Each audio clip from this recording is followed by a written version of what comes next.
Night of June 9th, 1912. Villisca, Iowa. 8 people dead in their beds. An axe taken from the house. Doors locked from the inside. No confession that stuck. No conviction that satisfied a town.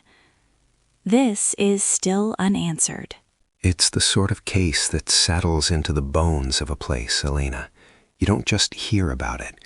You feel it in the way people talk around certain corners, in the silences at church potlucks. Yeah.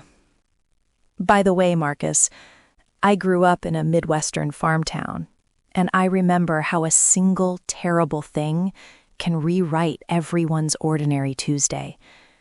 Villisca was that kind of place in 1912. 2,000 people, farms, a depot, and churches at the heart of social life. Right. And the railroad mattered in ways we'll return to. But first, let's set the scene. Josiah and Sarah Moore, 4 children, 2 visiting girls. A modest 2-story wood frame home at 508 East 2nd Street. A Children's Day program at the Presbyterian Church that evening. Ordinary. Ordinary until it wasn't. Tell us about Josiah, who he was to the town. Marcus? Josiah B. Joe Moore was 43, a hardware and farm equipment dealer. He'd once worked for Frank F. Jones before opening his own store, and he was respected in business and in the church. Sarah, 39, was active in the Presbyterian programs. She helped organize that very Children's Day service on June 9. The kids, Herman, 11, Catherine, 10, Boyd, 7, and Paul, 5, they'd perform that night. Also with them were Ina and Lena Stillinger, girls from a nearby farm who were invited to stay overnight so they wouldn't have to walk home in the dark. 8 people in one house. It's the kind of thing small towns never expect. Doors were often left unlocked, neighbors knew each other. And yet, that night, something happened behind curtains. There are a couple of crucial moments to picture. The church program ends around 9:30 to 10 p.m. Witnesses saw the family walk home together. Lights in the Moore house were on for a little while. Then, by roughly 10, lights out. What we don't know is whether someone was already in the house. There's the attic theory that the killer hid above, waited until the household slept, then moved down. The attic detail gets a lot of attention. Some later accounts talk about cigarettes found in the attic, though that's contested. But the idea alone, a person patient enough to hide in the dark and wait, it changes how you think about risk and trust in a place where neighbors leave keys under mats. And if someone was in the attic, it explains a lot of the sequence investigators later reconstructed. The master bedroom was likely struck first, Josiah and Sarah, then the children upstairs, then the Stillinger girls in the parlor bedroom downstairs. The pattern suggests an intruder who knew how the house was used, or who had time to study it that evening.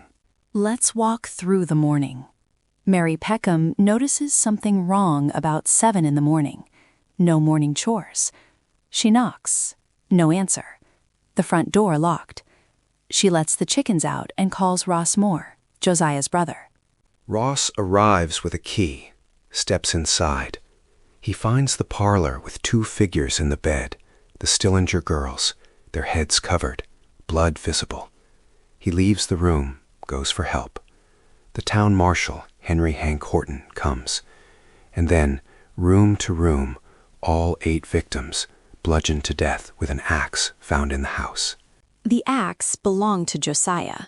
It was found near the Stillinger girls, leaning in the guest room, blade bloody, the handle wiped in places. Doctors later estimated time of death between midnight and 5 a.m. But perhaps the most haunting is less forensic and more ritual.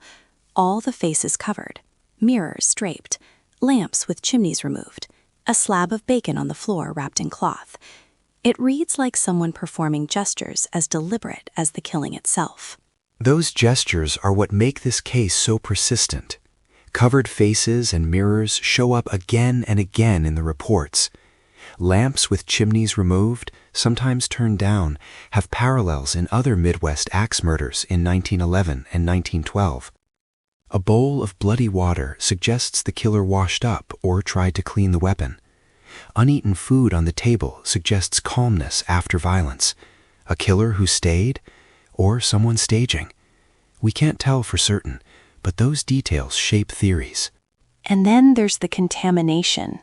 Tens, perhaps hundreds of townspeople drifted through the house the day of the discovery. People touched things, moved items, even handled the axe. Modern crime scene protocol would never allow that. But in 1912, small-town law enforcement wasn't standardized. The scene, the physical voice of the crime, was trampled. That loss matters. There are references to bloody footprints stopping at a child's bed, to a bloody fingerprint on a sheet, a tangible touch that might have been matched if proper systems existed locally, but that print was lost or destroyed over time. It's emblematic, a literal touch of the killer that slid away from investigators. When evidence dies with the object, what remains is rumor and inference, and rumor grows. Newspapers everywhere seized the story and called it the work of a mad axeman. Locally, fear became a social wound. People reassured themselves that monsters don't live next door, and then they named monsters anyway. The suspects read like a town's attempt to find order in chaos. Reverend George Kelly, an English-born traveling Presbyterian minister, was in Villisca that night. Known as peculiar and nervous, he later confessed in 1917 under interrogation, then recanted, claimed coercion. He was tried twice. The first ended in a hung jury, the second an acquittal. Some modern commentators think Kelly is plausible. He had proximity, obsession with children and religion, and a confession. Others see him as a fantasist or a scapegoat. Kelly's story is unnerving. He wrote letters, expressed intense interest, sent odd messages. In 1914, he was convicted of sending obscene material through the mail. But the prosecution never had physical evidence tying him to the house. Marcus, do you think his confession was credible? Confessions under pressure, especially in that era, are notoriously unreliable. The methods of interrogation could be highly coercive. Kelly's mental instability complicated matters. He might have been seeking attention, or he might have cracked under pressure. The legal outcome, an acquittal, tells us the evidence didn't hold up. Legally, that matters. For a grieving town, it wasn't enough. Another big name in the rumor mill was Frank F. Jones, Josiah's former employer. He was a prominent businessman and state senator. Marcus, tell our listeners about the Jones-Mansfield theory. This theory comes largely from James Wilkerson, a private detective connected to the Burns Detective Agency. Wilkerson suggested that Jones, angry over business competition, Josiah having left Jones's store and taken a lucrative line of customers, hired a hitman, William Blackie Mansfield. Wilkerson pointed to similarities across several axe murders: lamps manipulated, mirrors covered, families killed in their beds, and suggested Mansfield was a roving killer who could be hired. But Mansfield had payroll records placing him in Illinois at the time, and he sued Wilkerson for wrongful arrest and won damages. Jones was never charged. It remains motive plus accusation without firm proof. So a powerful man with motive, a hired blade. It's the stuff of melodrama. But the evidence was thin. Mansfield had an alibi, and Wilkerson's campaign, in some ways, blurred partisanship and private investigation in ways that hurt more than they helped. Yes, and then there are other suspects: transients, rail workers, men with odd habits. Andrew Sawyer, a vagrant who slept with an axe by his side, cleared by his boss and coworkers. Henry Lee Moore, who later killed family members with an axe and was sometimes implicated in wider serial theories. authors have floated names like Paul Mueller in the broader context of 1911-1912 axe killings. Each suspect explains fragments, but never the whole. It's maddening. And that maddening uncertainty plays into the house's afterlife. The Moore home changed hands repeatedly, sometimes neglected, sometimes rented. In the 1990s, Darwin and Martha Lynn bought it and began a restoration to its 1912 appearance. It's on the National Register of Historic Places. It's also a museum by day and an overnight attraction by night. Right. The house has a dual role now, historical artifact and haunted attraction. People pay to tour it, and some pay hundreds to spend a night there. There are the usual paranormal claims: voices of children, footsteps, shadow figures near the attic, fog-like mist at 2 a.m. The list goes on. Teams like the Ghost Research Society and others have done investigations, recording EVPs, EMF anomalies, orbs on camera. The house's own promotional pages recount moments when tours were cut short, when equipment failed, when people felt touched or pulled. One dramatic episode often cited, a 2014 case where a paranormal enthusiast staying overnight allegedly stabbed himself, later claiming no memory. Authorities described it as a self-inflicted wound, but the story circulates as evidence of the house's oppressive energy. We should be careful here. Skeptics point out old houses creak, dust orbs show up on camera, EMF spikes can come from wiring, suggestion drives experiences. And yet, even skeptics often report a kind of emotional heaviness in that house, a feeling that it never feels empty. That, to me, is the haunting that has less to do with ghosts and more to do with the human story not being settled. Indeed. For historians and criminologists, the spectral claims are interesting as social phenomena. But underneath the EVP and the cold spots are the very real unanswered questions. Why were the faces covered? Why the lamp rituals? Why the bacon wrapped in cloth on the floor? Were those gestures superstition, staging, or the compulsions of a particular mind? Without conclusive evidence, we can hypothesize, but we can't declare. Let's consider the patterns beyond Villisca for a moment. Several axe murders in the Midwest between 1911 and 1912 show similarities. Colorado Springs, Monmouth, Ellsworth, Paola, families attacked in their beds, blunt-end blows, mirrors covered, lamps manipulated. Many of these towns sat along railroad lines. That led to the theory of a roving axeman using trains to move between towns. Which is where the railroad's presence is more than scenery. Trains were a constant in Villisca, and local lore even speaks of an unscheduled stop around 2 a.m. the night of the murders, a possible escape route. Hard evidence for that stop is thin. It's a story that lives in oral tradition. But the pattern of similar crimes along rail corridors is suggestive. It's why some researchers, and some suspects, were considered in the context of a wider string of attacks, rather than an isolated, deeply personal murder. And that strings into the cultural fabric. Villisca shifted from quiet to notorious overnight. National press was ravenous, calling it a horror story of the Midwest. For cases like this, notoriety can help and harm. It brings resources and scrutiny, but it attracts charlatans, amateur detectives, and sensationalism that can obscure real leads. And then there is the lost fingerprint we mentioned earlier. In 1912, fingerprinting existed, but rural investigators had little access to matching systems or secure evidence preservation. A bloody print, perhaps the most direct trace of a hand, was reportedly found and then lost over time.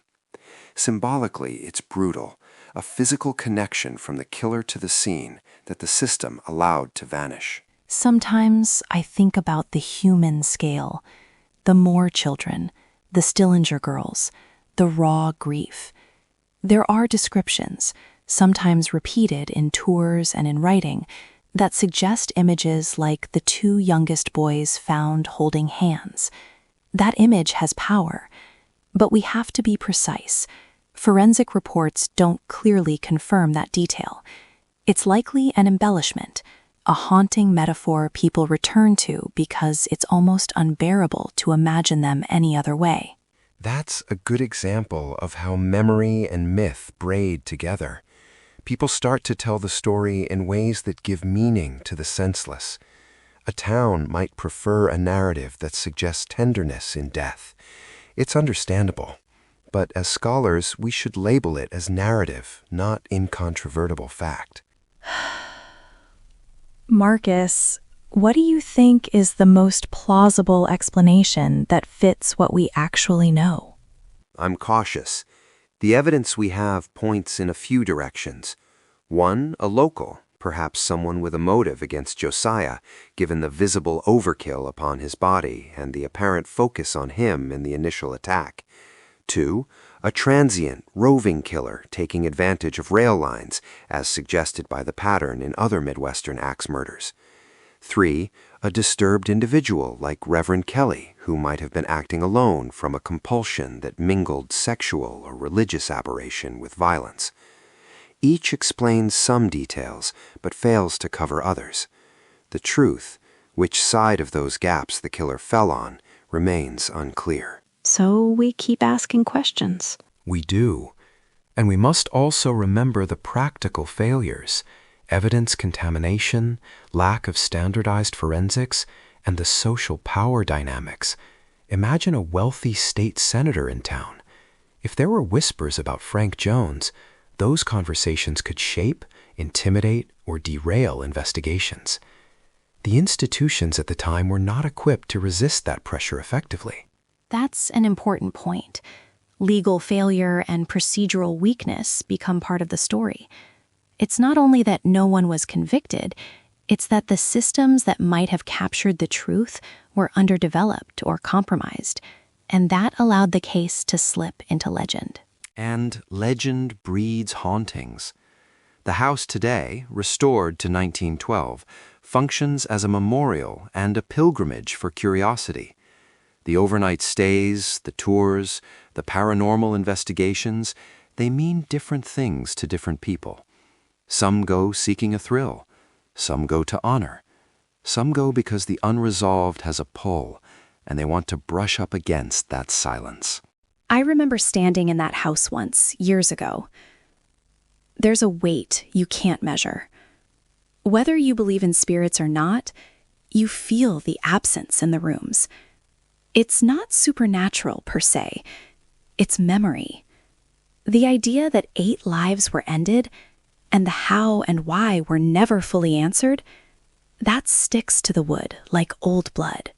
And for descendants and community members, that weight is complicated. There's the need for respect in telling the story. Museums and historical societies grapple with how to present traumatic events ethically. The Villisca house is an example of trying to balance historical accuracy, preservation, and the public's appetite for the eerie. There are concrete haunting reports that I can read to you.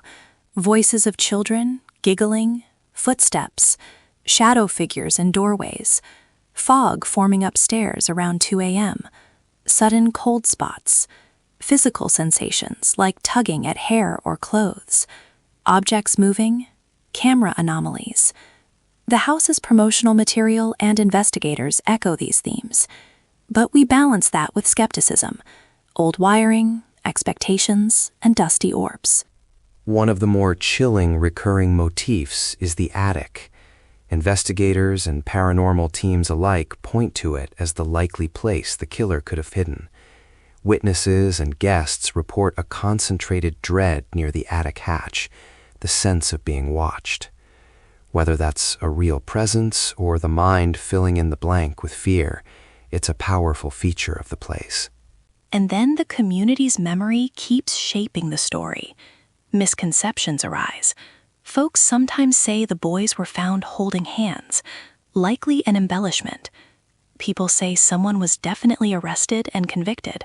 Not true. They say the house sat abandoned for decades. It didn't, though it did change hands frequently. These distortions aren't neutral.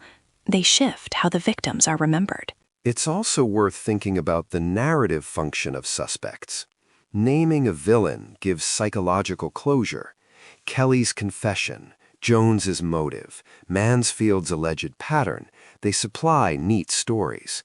But the legal work needed to secure a conviction was missing. The courts demanded proof that couldn't be fashioned out of rumor and motive alone. We like neat stories, huh? We do. And part of what Still Unanswered tries to do is resist that impulse to close the book prematurely. Instead, we sit with the questions. We honor the victims' lives in detail, their names, their ages, their roles in the community, rather than letting them become only the backdrop for a ghost story. Names again. Josiah Moore, 43. Sarah Moore, 39. Herman, 11. Catherine, 10. Boyd, 7. Paul, 5. Ina Stillinger, 8. Lena Stillinger, 11. Small lives, families, a church event, a quiet town, and then the violence. For families left behind, unanswered is a kind of second wound. To close this episode, I want to return to 3 essentials listeners can carry away. First, the Villisca case is a study in how procedural failures can doom a case: contamination, primitive forensics, lost evidence. Second, the social dynamics, power, rumor, local rivalries, shaped investigation as much as physical traces. Third, the house's legacy shows how unresolved trauma becomes cultural lore. It's why parlor rooms and attics keep being pointed to, why trains at 2 a.m. gain mythic status, why a lost fingerprint becomes a symbol of a missed chance. And I'll add one more thought, Marcus, about the people you don't hear much about in these stories. The neighbors like Mary Peckham, who first sensed something wrong, Ross Moore, who opened the door, the town marshal who tried to make sense of a chaos he'd never been trained for. Those quiet figures carry the burden of memory, too. Absolutely.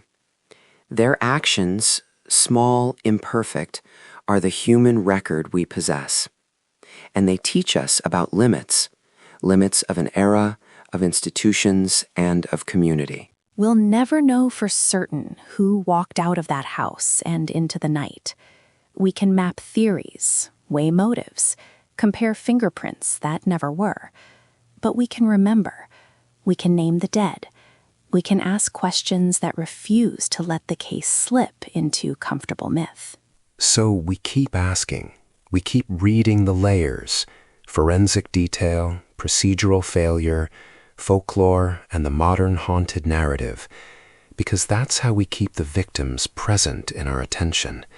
It's one small defense against forgetting. If you ever go to Villisca, you'll see a restored house, period wallpaper, neatly made beds, arranged like a scene frozen in time. By day, it's history. By night, it's ritual. Either way, the story is unfinished. Marcus, any last detail you want to leave listeners with? Just this: when you study cases like Villisca, always ask, why this doubt? And who benefits from silence? Unsolved murders impose their own moral questions on communities. They remind us that justice is not just legal result, but also institutional competence and collective memory. Thank you, Marcus. For our listeners, we've sourced today's episode from historical records, museum materials, and investigative accounts of the Villisca case. If you want to learn more, look into the National Register listing and the research collected by local historians and the house's archives. We'll include links in the episode notes. And one last small request from me. When you read about Villisca, consider the 8 people as people, not as fodder for fright. That keeps our curiosity ethical. Amen to that. We'll be back next week with another case that refuses a clean ending. Until then, I'm Elena Ward. And I'm Marcus Ellery. Thanks for listening.